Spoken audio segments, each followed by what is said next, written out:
Philippe Normand et je vais vous parler aujourd'hui de Juliette Gréco et de Deauville. La relation qu'a entretenue Juliette Gréco avec Deauville est une relation qui a duré dans le temps et qui lui a porté chance. Pourquoi?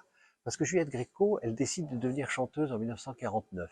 1949, Jean-Paul Sartre lui dit tu devrais chanter. Elle lui dit oui mais j'ai pas de répertoire. Il dit bah passe à la maison, j'ai des choses que je vais te proposer. Et Jean-Paul Sartre lui dit regarde, j'ai écrit une chanson qui s'appelle Dans la rue des Blancs Manteaux. C'est un poème. Il suffit que tu ailles voir Cosma de ma part et Cosma devrait pouvoir te mettre de la musique là-dessus. Cosma était célèbre pour avoir fait Les Feuilles Mortes. Puis il dit, regarde, il y a un ami à moi qui est écrivain qui s'appelle Raymond Queneau, qui a fait un poème qui s'appelle C'est bien connu, qui commence par si tu t'imagines fillette, fillette, si tu t'imagines que ça va durer toujours la saison des amours, je te verrais bien chanter ça. Et effectivement, Juliette Gréco rencontre Joseph Cosma. Joseph Cosma met en musique ce poème C'est bien connu qui va devenir son plus grand succès, son premier grand succès qui s'appelle Si tu t'imagines. Et puis elle va chanter Dans la rue des Blancs Manteaux de Sartre. Donc elle rentre dans la chanson auréolée de deux paroliers de talent qui étaient Jean-Paul Sartre et Raymond Queneau.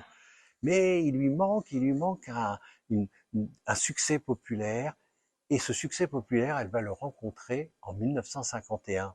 Et en 1951, elle est invitée au concours de la chanson de Deauville, où elle vient défendre une chanson qui est publiée par un grand éditeur de chansons, qui était l'éditeur de Charles Trenet, qui est Raoul Breton.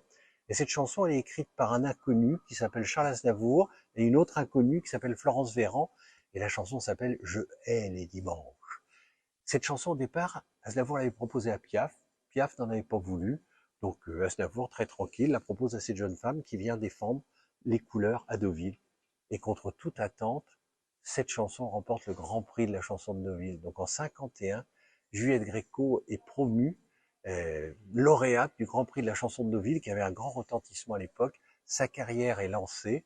Et comme elle est lancée à Deauville, chaque été, Juliette Gréco reviendra. Elle reviendra pour ce qu'on appelait le gala des hortensias, elle reviendra pour le gala des courses, elle participera à des reportages photos avec Paris Match à l'hippodrome. Et puis bien évidemment, à partir de 59, elle va retrouver une amie très chère, qui est Françoise Sagan.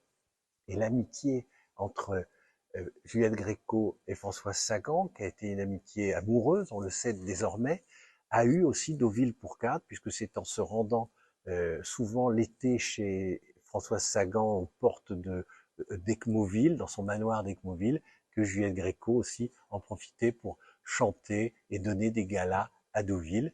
On s'en rend compte aussi dans le film Bob le Flambeur, parce que dans le film Bob le Flambeur qui est tourné en 1955, le dernier plan de Bob le Flambeur s'achève à l'arrière du casino et on aperçoit une affiche au fronton du casino, c'est Juliette Gréco. Donc Juliette Gréco va de 51 à 66 être quasiment tous les étés à Deauville. Et ce qui est formidable, c'est que Juliette Gréco reviendra chanter une dernière fois à Deauville pour les 150 ans de Deauville, c'est en 2010. Elle vient avec Gérard Joannest et tous ceux qui étaient là s'en souviennent encore. C'était un concert extrêmement émouvant où Juliette Gréco revenait explorer ses chansons, partager ses chansons et elle avait cette très jolie formule. Il y a plusieurs années, vous avez pris ma main et aujourd'hui, je me rends compte que vous ne l'avez jamais lâché. Et c'était sa façon, elle, de rendre hommage au public de Deauville et à tout le public qui la suivait depuis toujours.